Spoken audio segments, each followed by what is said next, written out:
नमस्कार। आज मैं आपके लिए एक ऐसी कविता लेकर आई हूँ जो एक माला की कहानी है। नहीं नहीं, मोतियों की कहानी है। नहीं भाई, डोरी की कहानी है।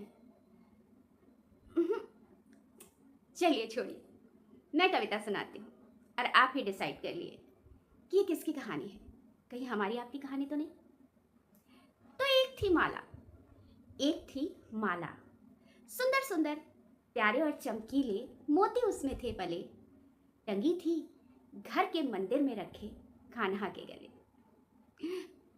जब कोई उस माला की प्रशंसा के गीत गाता, तब उसमें गुथा हर मोती अपने ऊपर इतराता, बल खाता, मदमस्त हो जाता। तब उन्हें गूंथने वाली अदृश्य सी डोरी चौंक कर कहती, काहे का अहंकार? तारीफ तुम्हारी नहीं, तुम्हारी स्थिति की है, तुम्हारी जगह की है। कभी तो करो स्वीकार। पर मोतियों के कानों में लोगों से पाई प्रशंसा की मिसरी डोलती थी। फुर्सत नहीं थी उनके पास वो सुनने को जो उन्हें गूथे रखने को कमजोर होती जाती डोरी बोलती थी। हर एक दिन टूट गई वो डोरी, टूट गई वो डोरी, और साथ ही टूट गया हर मोती का अहंकार। जब दिखा अपने भीतर एक खोखला संसार, उसे भरकर उसे उठाए रखने वाली डोरी क्या टूटी। छिन गया कान्हा के गले टंगे रहने का आधार। ठप्पे खाता, लुढ़कता, ढुलकता, हर मोती जा गिरा किसी अंधेरे कोने में।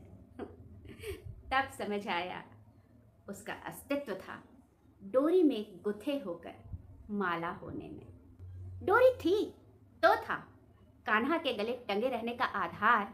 डोरी थी तो था लोगों की प्रशंसाओं का संसार। पर ये कहानी यहां खत्म नहीं होती दोस्तों। बेशकीमती है सारे मोती, बेशकीमती है मोती स्वार्थवश। कोई ना कोई उन्हें ढूंढ ही लेगा, फिर प्रशंसा पाएंगे। जब किसी नई डोरी में नए मोतियों के साथ गूंथ दिए जाएंगे, किसी इंसान के गले में लटक उसके स्वार्थ की शोभा बढ़ाएंगे। पर वो क्या कभी उस प्रेम के देव कान्हा का गला, अपना पहला घर कभी भूल पाएंगे? कभी भूल पाएंगे उस निस्वार्थ डोरी का स्नेह जिसने उन्हें मंदिर में रखा था, कान्हा के गले लटकाया था? पर क्या कभी पछताएंगे कि क्यों उनका अहंकार इस बात को पहले समझ नहीं पाया था?